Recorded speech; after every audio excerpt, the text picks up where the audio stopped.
오늘은 레위기 14번째 시간입니다. 16장 1절에서 34절까지 말씀을 가지고 회복의 날이라는 제목으로 하나님 말씀 전하도록 하겠습니다. 헬란젤로의 걸작, 천지 창조와 최후의 심판 등 여러 벽화들이 있는데요. 수백 년 동안 사람들은 미켈란젤로가 본래 어둡고 칙칙한 색감으로 그림을 그렸다고 생각했다고 합니다. 그런데 1980년대에 이제 최초의 복원 작업이 시작이 되면서 아까 화면에서 보셨다시피 선명한 색감이 점점 드러나기 시작했던 거예요. 그림 위에 앉아 있던 것은 원래 색감이 칙칙하고 어두운 컬러를 썼던 게 아니라 500여 년 동안 성당 안에서 태웠던 수많은 촛불의 그름과 미세먼지 자국이었다고 합니다. 특수 용액으로 그 찌든 때를 한 겹씩 벗겨나가자 원래 미켈란젤로가 썼던 밝고 선명한, 특별히 그 청색이 그렇게 예쁘다 그래요. 그 색채. 500여 년 동안 사람들은 그림이 얼마나 어두워졌는지 때를 벗겨내기 전까지는 전혀 알지 못한 채 원래 우중충하다고 생각을 하곤 했답니다. 우리의 영혼도 이와 같습니다. 일상을 살아가면서 우리 영혼과 삶의 자리에는 보이지 않는 죄의 그름과 영적인 먼지가 살다 보면 특별히 악행을 하지 않아도 자연스럽게 쌓이게 됩니다. 처음에는 모르고 살아갑니다. 그러나 어느 순간 우리 삶의 색채는 칙칙해지고 하나님과의 관계는 점점 멀어집니다. 우리가 살펴볼 레위기 16장 대속죄일은 바로 이 영혼의 성소에 쌓인 1년치의 죄와 먼지와 그름을 완벽하게 청소하고 본래의 찬란한 은혜를 회복하는 가슴 벅찬 회복의 날입니다. 왜 성경은 이토록 철저한 씻음을, 회복을 요구하는 것일까요? 왜 우리에게 이 하나님의 은혜의 새 출발이 필요한 걸까요? 자, 1절에서 10절 달랑을 보면 대속죄일을 준비해야 합니다. 어떤 것을 준비하느냐? 자, 1절을 보면 16장은 조용히 시작하지 않습니다. 굉장히 충격적인 사건으로 시작을 하는데 아론의 두 아들이 주님 앞에 가까이 갔다가 죽은 일이 있다.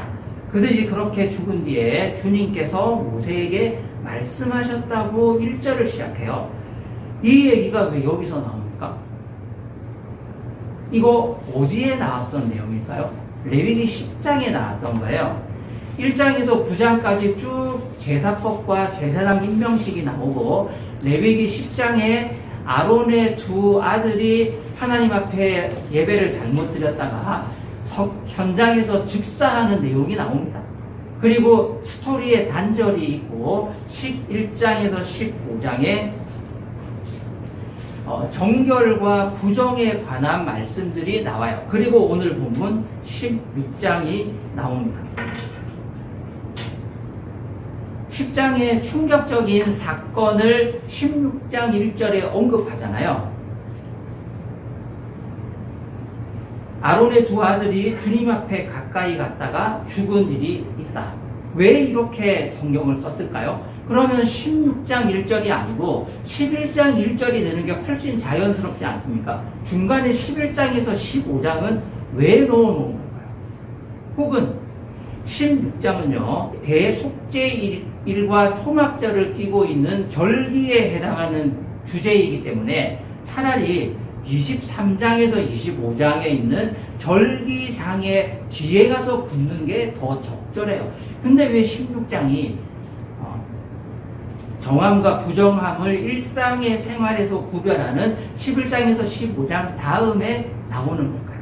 이게 굉장히 우리의 내러티브와 이렇게 성경을 쭉 따라가면서 이런 흐름을 방해하거든요. 근데 여기에는 이렇게 중간에 질서를 파괴할 때는 성경 저자의 의도가 있습니다. 여기서 잠깐 절기에 대한 설명을 먼저 드리자면 대속죄일은 7월 10일입니다. 그리고 민간력 기준으로는 이때가 1월달이에요. 우리의 음력설과 같은 거죠. 그리고 양력으로 환산하면 9월에서 10월이 됩니다. 그래서 7월 1일 날 큰 나팔을 불어서 새해가 시작되었음을 알리고 7월 10일에 새해를 시작하기 본격적으로 한 해를 살기 전에 묵은 때를 벗겨내고 하나님 앞에 대속죄일을 지키면서 모든 죄를 회개한 다음에 7월 15일에서 22일은 광야에 나가서 텐트, 초막을 짓고 광야 시절의 괴로움을 회상하는 그 초막절 절기를 지내는 절기가 바로 이 욤키푸르라는 대속죄일입니다. 여러분, 욤키푸르는 제4차 중동전쟁이 발발할 때 아랍의 연합군이 이 7월 10일 대속죄일에 이스라엘을 침공했거든요. 그래서 그 4차 중동전쟁을 욤키푸르 전쟁이라고도 불러요. 자, 16장은요. 11장에서부터 15장까지 나오는 음식, 출산, 피부병, 유출병 같은 정결법이 쭉 나오고 난 다음에 오늘의 주제인 대속죄일 규례가 등장하는데 이게 왜 그러면 여기에 왔을까? 이게 오늘 우리 말씀의 출발점이에요. 나답과 아비후는 다른 굴을 들고 들어갔습니다. 그러다 하나님 앞에서 즉사했습니다. 이스라엘 역사상 가장 충격적인 사건이었어요.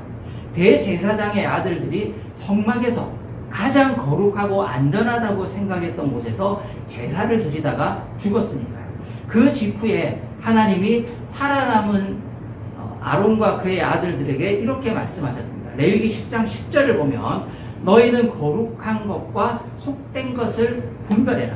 부정한 것과 정한 것을 분별하라는 명령이 나오고 난 다음에 이 명령 때문에 11장에서 15장이 존재하는 거예요. 11장에서 15장은 우리가 살펴봤다시피 분별을 위한 구체적인 매뉴얼이잖아요. 뭐가 깨끗하고 더러운지 알아야 분별을 하잖아요. 그래서 음식과 질병, 유출병, 일상의 생활들을 아주 자세하게 11장에서 15장에 이것은 정하기 때문에 하나님 앞에 성소에 가서 바로 예배해도 괜찮고 이러이러한 규례들은 부정하기 때문에 반드시 정결 예식을 거친 다음에 예배하러 갈 수 있다는 규정들, 실천 매뉴얼을 자세하게 썼습니다. 그리고 6장에 오면 한 해 동안 11장에서 15장 사이에 부정을 해결하기 위한 대속죄일이 나오는 거예요. 대속죄일은 죄를 찌르고 정죄하고 약점을 들추는 절기가 아닙니다. 우리의 모든 부정함을 리셋시켜주는 완전히 새롭게 하는 은혜를 집단적으로 경험하는 절기가 바로 대속죄일이에요. 자, 우리의 인생을 한번 쭉 스캐닝을 한번 해보십시오. 우리가 어렸을 때부터 여기까지 올 때까지 쭉 한번 빠르게 한번 쫙 훑어보십시오. 훑어보셨죠? 끔찍하지 않습니까? 우리 주위에 내가 특별히 잘못하지 않아도 나쁜 놈, 이상한 놈, 독한 놈, 미친 놈들이 얼마나 많았어요. 우리가 그 험악한 세월을 살아온 거예요. 내가 꼭 그때 그 남자를 만났어야 했나? 내가 꼭 그때 그 여자를 만났어야 했나? 뭐 이런 생각은 혹시 들지 않으십니까? 정신병 안 걸리고 내가 이 자리에 온전하게 앉아 있는 것만 해도 참 하나님의 은혜예요. 몸은 또 얼마나 자주 아팠습니까? 사고도 당하고 다양한 부위도 아프고 원치 않는 병도 없고 고치지를 못하고 그렇게 살아서 여기까지 온 거잖아요. 우리의 삶을 쭉 스캔을 해보면 얼룩과 먼지가 굉장히 많이 묻어 있습니다. 우리가 죄를 지었다는 게 아니에요. 11장에서 15장의 부정한 상태가 죄를 지은 상태는 아니잖아요. 하나님 앞에 바로 나아갈 수 없는 부정한 상태, 먼지와 얼룩이 묻어있는 상태가 부정한 상태예요. 우리의 인생 자체가 이렇게 뒤돌아보면 쭉 한번 대충만 훑어봐도 정말로 험하고 부정하고 얼룩이 많이 묻고 먼지가 잔뜩 끼어있는, 살면 살수록 눈이 침침해지는 것처럼 우리의 인생이 점점 원래의 밝은 빛을 잃어가고 있나 하는 생각이 들 정도로 어두운 구석이 부정한 요소가 많이 있다는 거예요. 대속죄일은 뭡니까? 바로 이러한 우리의 삶을 다시 리셋하고 회복시켜주는 거예요. 이게 바로 은혜입니다.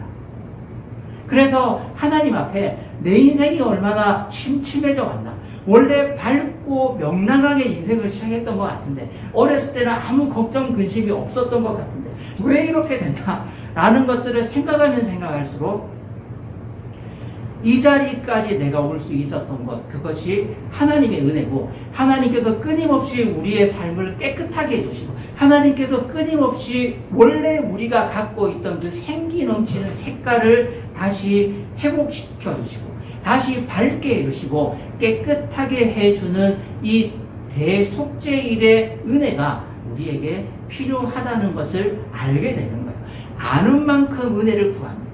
우리의 삶을 하나님 앞에 비추어 보면 비추어 볼수록, 나의 지나온 삶을 잘 되돌아보면 되돌아볼수록 내가 나를 아는 만큼 하나님 앞에 엎드리게 되어 있습니다.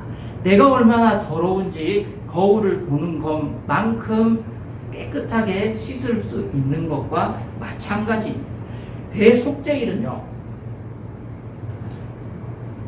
사람을 겁주고 숨겨진 죄를 들추어내고 공개 처형을 하고 망신을 주고 그런 날이 아니에요. 우리로 하여금 다시 한번 회복할 수 있도록 하나님 앞에 우리의 삶을 되돌아보고 새로운 은혜를 공급받을 수 있는 힘과 능력을 공급해주는 날이 바로 그날입니다. 본문 3절에서 9절은 대제사장 본인을 위한 속죄 제물과 준비물들을 쭉 나열합니다. 그런데 이것들은요, 대속죄일 당일을 위한 딱 그날의 준비물에, 그 하루치의 준비물에 불과합니다. 그러면 364일은 뭘 준비해야 될까요?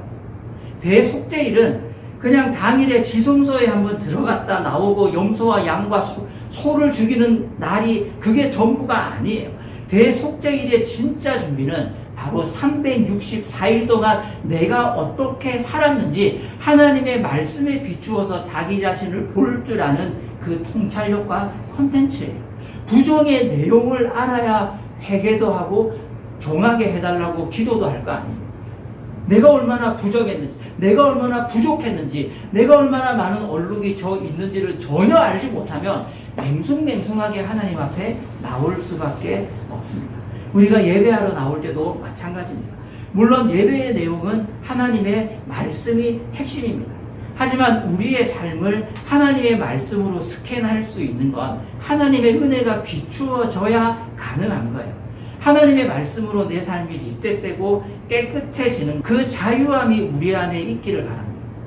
하나님의 말씀을 읽을 때마다, 들을 때마다 그것이 내 삶 속에 비춰주는 거예요. 마치 엑스레이로 내 삶을 들여다보는 것처럼 이렇게 잔뜩 끼어있는 먼지와 오물에도 불구하고, 내가 이렇게 깊이 오염되어 있음에도 불구하고 하나님께서 오늘도 나에게 새 힘을 주시고 새로운 희망을 주시고 소망을 주신다라는 것이 예배 때마다, 말씀을 대할 때마다, 하나님 앞에, 임재 앞에 들어갈 때마다 깨달아지는 것, 그것이 우리의 참된 회복의 첫 번째 단계예요. 자, 그러면 두 번째로요, 이 오염은 어떻게 씻을 수 있을까요? 자, 우리가 많이 오염되어 있고 많이 힘이 빠져 있고 약해져 있다는 걸 깨달았어요. 그럼 어떻게 회복될 수 있을까요? 어떻게 이 오염을 씻어낼 수 있을까요? 그것이 두 번째 단락의 내용입니다. 크게 두 가지를 깨끗하게 하는데요, 하나는 하나님이 거하시는 성소고요, 또 하나는 아사셀 염소에게 죄를 전가해서 개개인의 죄와 허물과 부족함들을 정화시키는 작업, 크게 대속죄일은 이 두 가지 파트로 구성되어 있습니다. 자, 16절 말씀 같이 한번 읽어보겠습니다. 16절입니다. 시작. 이렇게 하여 그는 성소를 성결하게 하여야 한다. 이스라엘 자손이 부정을 타고 그들이 온갖 죄를 지었으므로 성소마저 부정을 탔기 때문이다. 그는 같은 방법으로 회막도 성결하게 하여야 한다. 부정한 백성이 드나들어서 회막도 부정을 탔기 때문이다.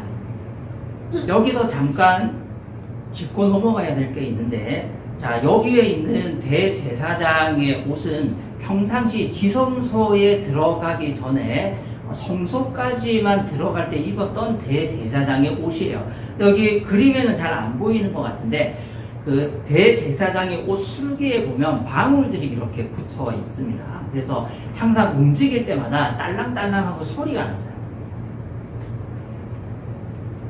그런데 대속죄일이 되면 이 파란색 옷을 벗어버리고 하얀색 세마포만 입고 하나님의 지성소 안에 들어가게 되어 있습니다.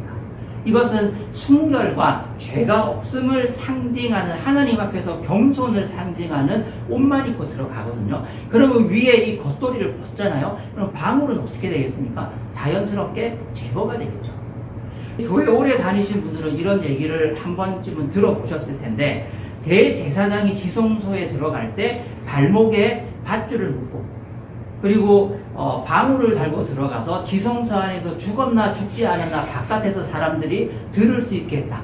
그리고 그 방울 소리가 들리지 않으면 밧줄을 이렇게 밖에서 끌어당겨서 하나님의 그 거룩한 인대를 두려워하는 절차가 있었다라는 이야기를 들어보셨을 텐데, 결론부터 말씀드리면 이건 거짓말입니다. 성경 본문에는 그런 내용이 전혀 없어요. 방울을 달고 들어가는 것은 성소까지고, 그 방울 소리는 제사장이 죽었나 살았나를 듣기 위함이 아니고, 구약 안에서 이 방울 딸랑딸랑 하는 소리는 하나님을 향한 기쁨과 찬양의 소리를 상징해요. 그렇기 때문에 대제사장이 성소에서 제사를 집례할 때는 딸랑딸랑 하는 소리가 나는 이 청색 자켓과 겉옷을 입었던 거고요. 대속죄일에 지성소 안에 들어갈 때는 아무 방울도 달고 들어가지 않았습니다. 그리고 성경에 보면 발목이나 허리에 밧줄을 달고 죽으면 잡아 당기려고 했다라는 구절이 아예 없어요. 그럼 이건 어디서 나온 낭선이냐? 13세기에 유대교 신비주의 문헌에 짧게 한 줄이 나옵니다. 근데 이게 18세기, 19세의 영비권의 설교자들이 유대 문헌에 나온 내용들을 검증 없이 인용을 하면서 여기까지 온 거예요. 그래서 우리가 성경 본문에 더 충실해야 되는 이유가 이런 곳에 있습니다. 자, 다시 본문으로 돌아가서요. 16절을 보시면 이스라엘 자손의 부정이 물리적 장소인 성소를 타격하죠. 지금 어디가 더러워졌어요? 비인격적인 성소가 부정을 탔다고 분명히 써있지 않습니까? 이게 무슨 말이에요? 우리가 생각하는 부정함은 어떤 개념입니까? 인격적이고 도덕적인 개념이잖아요. 야, 이 테이블이 부정하네. 이건 무슨 뜻입니까? 뭐를 쏟아서 그냥 더러워졌다는 거지, 이 테이블이 부정을 탔거나 죄를 지었다는 의미가 아니지 않습니까? 무생물인 책상이 타락할 수는 없잖아요. 그런데 왜 성경은 무생물인 성소가 부정을 입었다고 말씀하시는 걸까요? 이게 가능한 겁니까? 성소는요, 인격체가 아닙니다. 하나님의 임재는 하나님의 임재고, 성소는 그냥 여러 가지 재료들로 만들어진 텐트일 뿐이에요. 그런데 왜 그 성소가 더러워져요? 이게 가능합니까? 자, 여기서 부정에 대해서 잠깐 생각해 보겠습니다. 레위기가 말하는 오염이나 부정이 도대체 뭘까요? 구약의 유대인들을 포함한 모든 고대인들은 죄와 오염이 단순히 내 마음의 문제가 아니라고 생각을 했습니다. 주변 공간과 사물에 진짜 전염된다고 믿었어요. 유대인들도 그렇게 믿었어요. 모세도 그렇고 아론도 그렇게 믿었다는 거예요. 그것이 그들의 상식이고 세계관이었습니다. 그러니까 다른 나라도 마찬가지였어요. 이집트에서는 이것을 보우트라고 불렀는데요. 이집트의 신이 사는 신전은 반도체 공장처럼 완벽한 무균실이어야 했습니다. 그래서 오염된 자가 뚫고 들어오면 우주의 방어벽이 뚫린다고 믿었어요. 고대 중국에서는요, 여러분 사기 아시죠? 사기. 사악한 기운 할 때 그 사기, 이것을 사기라고 불렀습니다. 시체에서 눈에 보이지 않는 죽음의 가스가 나온다고 믿었어요.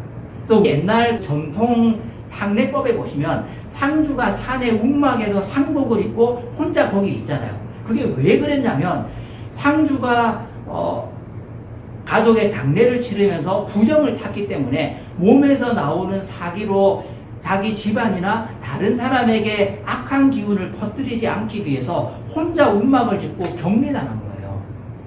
고대의 사고방식 때문에 그렇습니다. 우리나라는 이것을 부정이라고 예로부터 불렀습니다. 상가에 다녀오면 안 믿는 사람들 중에는 집으로 바로 안 오고 공공장소에 가서 어느 정도 시간을 보낸 다음에 집에 가는 사람들이 있어요.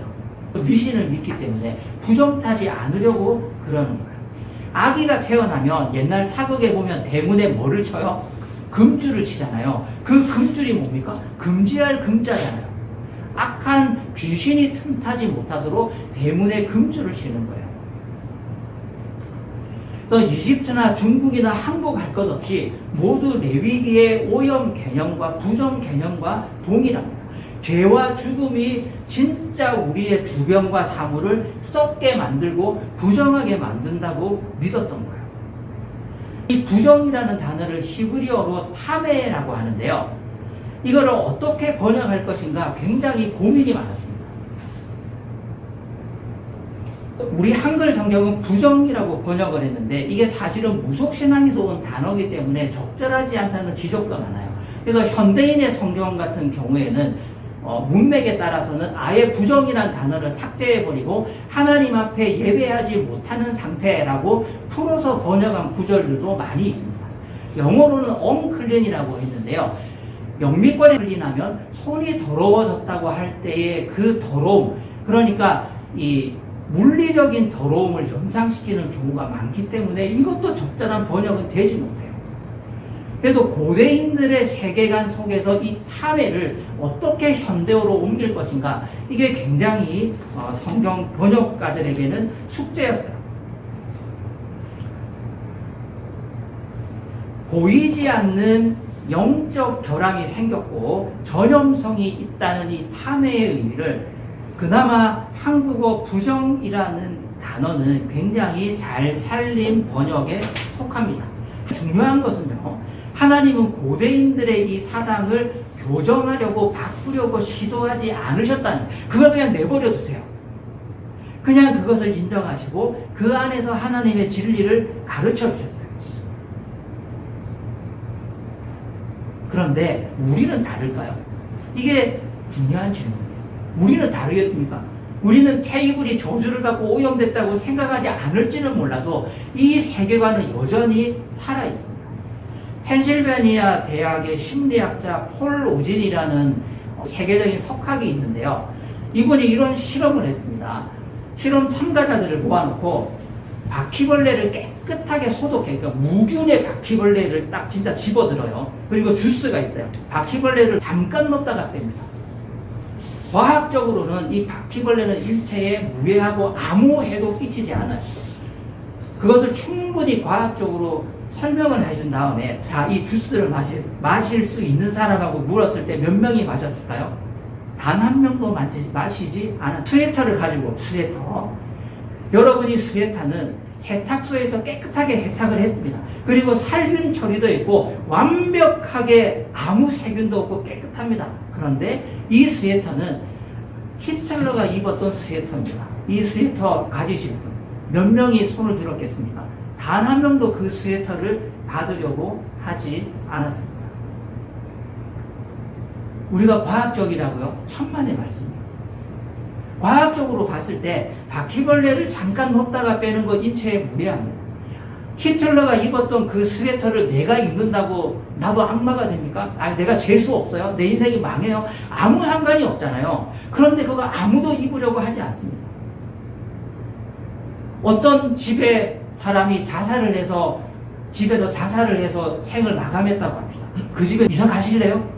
네, 1,000,000원 깎아주면, 죄송한 말씀이죠. 안방에서 목매달아서 자살을 했어요. 그 안방에 들어가서 1,000,000원 디스카운트 받고 주무실 자신 있어요? 하시겠습니까? 그게 무슨, 과학적으로 아무 상관이 없잖아요. 그 방이 저주받았습니까? 자살한 사람이 살던 방에 가서 내가 자면 나도 자살해. 그 비과학적이잖아요. 아무런 논리적인 관계가 없어요. 근데 왜 안 해요? 현대인도 마찬가지입니다. 현대인도 똑같아요. 고대인들만 이상하다고요? 우리도 마찬가지예요. 폴 로지는요, 이것을 마술적 전염이라고 불렀습니다. 한번 접촉이 일어나면 그 본질이 전이된다고 은연중에 우리도 생각하는 거예요. 그것을 전문용어로 뭐라고 그러냐면 찝찝하다고 해요. 외우세요. 학술이 찝찝하다. 괜히 찝찝한 거예요. 괜히 이상한 겁니다. 그래서 안 하는 거예요. 교육 수준과 무관하게 인간 전체에게 나타나는 현상이다 라고 이 석학은 정의한 바가 있습니다. 자, 이게 뭐냐면은 몇 년 전에 중국 칭다오의 맥주 공장에서 오줌 싸는 거 기억하시죠? 그때 찍힌 CCTV 사진이에요. 지금 이 사람이 오줌 누고 있는 겁니다. 사람이 오줌을 누면 한 1톤 뭐야? 칭다오 공장 정도의 그 탱크가 되면 수톤을 여기에 보관한대요. 거기에 오줌 요만큼 넣은 거예요. 근데 이 맥주 비는 어떻게 했습니까? 다 버렸잖아요. 과학적으로는요, 이거 먹어도 됩니다. 이거 먹어도 돼요. 근데 그때 당시에, 칭다오 맥주 회사의 시총이 1조 2천억이 날라갔대요. 그래서 이 사진을 역사상 가장 비싼 오줌이라고 불러요. 이거 과학적으로 아무 상관, 이거 먹어도 됩니다. 이거 먹어도 된다고요. 과학적으로는요, 수톤의 보리콩에 오줌 몇 방울 떨어뜨렸다고 해서 아무 해가 없습니다. 근데 왜 안 먹어요? 찝찝하니까요. 이게 마술적인 전염이에요. 16절에 이 개념이 잘 이해가 안 되시면 내가 왜 바퀴벌레를 잠깐 뺐다가 넣었다가 오렌지 주스를 마시지 않는지 생각해 보시면 답이 나올 겁니다. 이건 미신이 아니에요. 요즘에도 많은 사람들은 이 레위기 16장 16절과 같은 고대의 의식을 보고 비과학적이라고 비웃어요. 그런데 현대 심리학도 같은 결론을 냈습니다. 은연중에 우리가 그것을 의식하는 거예요. 고대인들이 죄와 오염이 주변으로 번진다라고 심리적으로 믿었다는 것을 하나님은 아셨습니다. 그래서 그것을 어떻게 해주세요? 깨끗하게 피로 닦아내면서 정화하고 이제는 거룩하다라고 선언해 주신 겁니다. 무생물인 성소가 타격을 입고 죄를 짓는 것은 결코 아닙니다. 하나님도 그걸 잘 아세요. 하지만 사람들이 그렇게 믿는 거예요. 우리도 그렇게 믿는 거예요. 그래서 하나님이 그 성소 자체를, 그 공간 자체를 깨끗하게 정결하게 하면서 이제 죄와 오염이 더 이상 이곳에 틈타지 못한다라는 의식을 치르게 해주신 거예요. 이것이 뭐예요? 해방입니다. 여러분, 우리를 누가 오염시킬 수 있습니까? 가계에 흐르는 저주로부터 우리의 인생을 망하게 할 수 있습니까? 가계에 흐르는 가난으로부터 영원히 우리를 올가맬 수 있는 것들이 있습니까? 뭔가 알 수 없는 찝찝함 때문에, 재수 없는 것 때문에 부정을 타서 안 될 거라고 그렇게 누가 우리의 인생의 발목을 잡을 수 있습니까? 하나님의 복음은 이 모든 것들로부터 우리를 영원히 완벽하게 해방시켜 주셨음을 믿으시기 바랍니다. 누가 길 가는데 우리의 목 뒷덜미를 잡으시면서 얼굴에 기운이 없어 보이시네요. 많은 압박을 받고 계시네요. 압박 다 받아요. 그러면 막 끌려가잖아요. 진짜 자기 그런 줄 알고. 하나님은 이 모든 미신으로부터 진정한 자유를 주셨다는 해방을 선언해 주셨습니다. 오늘 하나님이 우리에게 주신 그 해방의 은혜가, 그 자유의 은혜가 우리의 삶의 모든 구석구석마다 차고 넘치도록 흘러가기를 간절히 바랍니다. 그리고 두 번째 요소가 있는데, 자, 21절 말씀 같이 한번 읽어보겠습니다. 시작. 살아있는 그 몸을 먹고 이스라엘 자손이 저지른 온갖 악행과 온갖 반역행위와 온갖 죄를 다 사백하고 나서 그 모든 죄를 그 순종소에 지시는다. 그런 다음에 기다리고 있는 사람의 손에 맡겨 그 순종소를 빌리러 내보내야 한다. 이것을 아사셀 염소라 그럽니다. 아사셀 염소. 순염소 2마리를 준비하는데 한 염소는 제물로 도살해서 제사할 때 바치고요. 한 염소는 그 머리에 안수해서 다시는 돌아오지 못하도록 광야로 내보내서 광야에서 죽게 하는 그 절차를 거쳐야 돼요. 이것은 이스라엘 백성들 모두가 1년 동안 지었던 죄를 속죄하는 절차인데요. 자, 이것을 희생양이라고, 희생양이라고 할 때 영어로 스케이프 고트라고 부르거든요.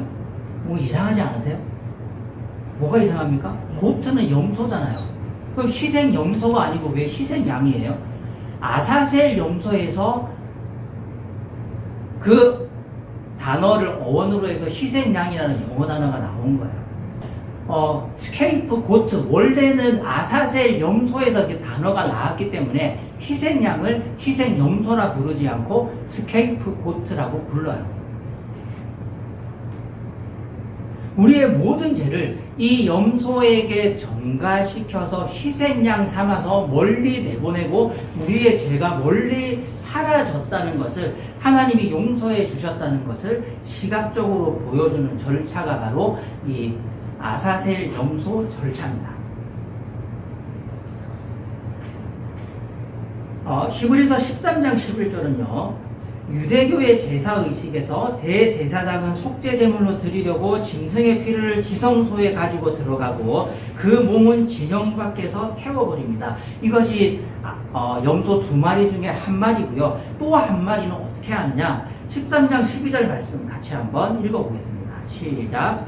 그러므로 예수께서도 자기의 피로 백성을 거룩하게 하시려고 성문 밖에서 고난을 받으셨습니다. 성문 밖, 진영 밖으로 죄를 짊어지고 멀리 떠나가는 염소를 상징했던 이 퍼포먼스, 바로 예수님께서 영원히 우리의 이 연약함을 완전하게 다 해결해 주셨다는 거예요.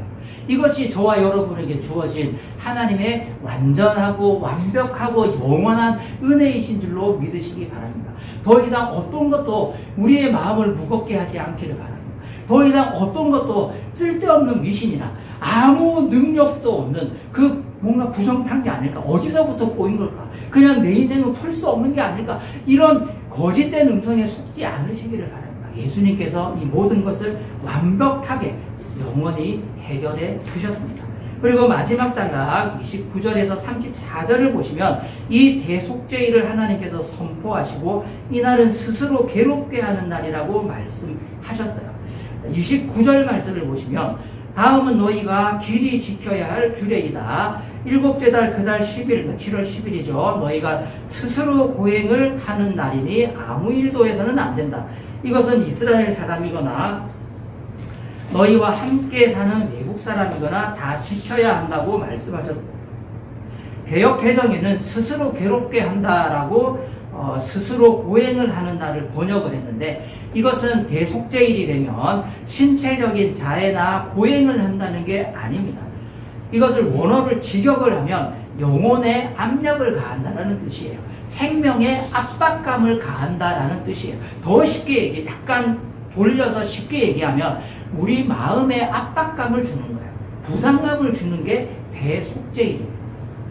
너희가 스스로 고행을 하는 날은 물론 금식도 포함하지만 히브리어 단어에는 금식을 뜻하는 단어가 춤이라고 따로 있어요. 댄스 아시죠? 춤. 네. 금식이라는 단어가 따로 있는데 여기에서 그 춤이라는 단어를 쓰지 않고 고행이라는 단어를 따로 썼어요.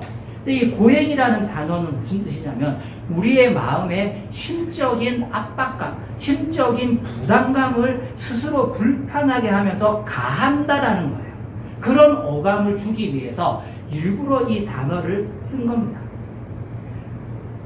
안락함이나 즐거움이나 편안함을 의도적으로 끊고 하나님 앞에서 심적인 부담감을 갖고 그날 하루를 보내는 것. 그것이 스스로 괴롭게 한다는 단어의 진짜 의미입니다. 자, 여행 가는 게 죄입니까? 그건 좋은 겁니다. 그런데 여행 중에는요, 스스로 괴롭게 하는 게 불가능해요. 하나님 앞에서 낮아져서 전적으로 은혜를 구하는 게 먹고 즐기는 동안에 좋은 것을 맛보고 체험하는 동안에는 이게 불가능한 거예요. 그래서 그걸 끊어줘야 돼요. 취미활동이 죄입니까? 영화 보는 게 나빠요? 맛집과 이쁜 카페를 찾아다니는 게 경건하지 못한 겁니까? 이건 너무너무 좋은 겁니다. 그런데 그 취미 생활을 365일 하고서는 하나님 앞에서 낮아지는 게 불가능한 거예요. 대속죄일을 지내는 것은 불가능합니다. 저는 여행 가서 대속죄일을 하고 오겠습니다. 그건 거짓말이에요.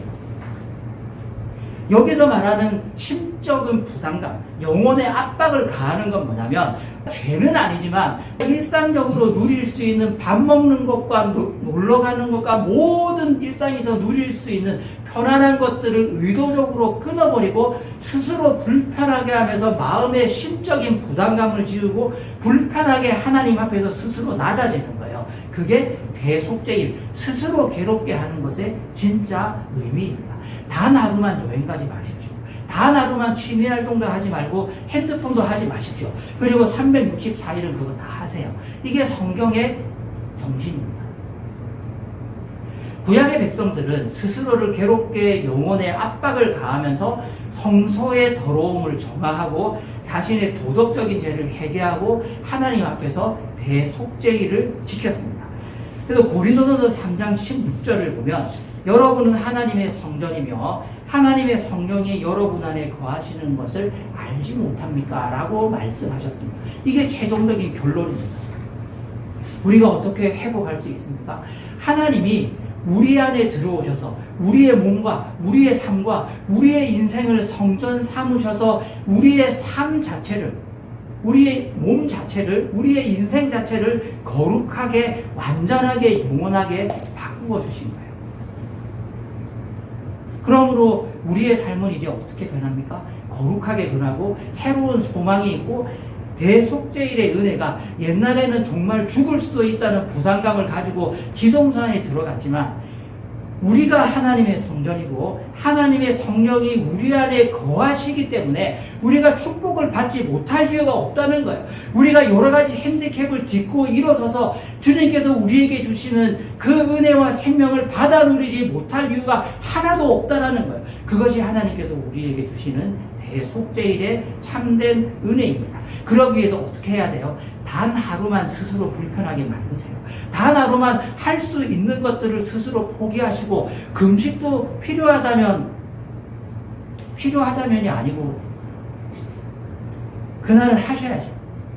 그날은 좀 오락도 끊으셔야 돼요. 그날은 좀 스스로 고행을 하면서 심리적인 압박감을 주면서 내가 얼마나 거룩한 존재인지, 내 인생이 얼마나 복된 인생인지, 내 인생이 얼마나 충만한 인생인지를 하나님 앞에서 누리고 다시 회복할 수 있는 그 참된 은혜를 받아 누리는 우리 모두가 될 수 있기를 바랍니다. 이제 2026년도 하반기를 돌아가죠. 아직까지 한 번도 대속죄일을 갖지 않으신 분은 7월 달부터 기회가 아직 절반 50%가 남아있습니다. 꼭 그날을 하루 보내시고 함께 은혜를 누릴 수 있는 모두가 될 수 있기를 간절히 바랍니다.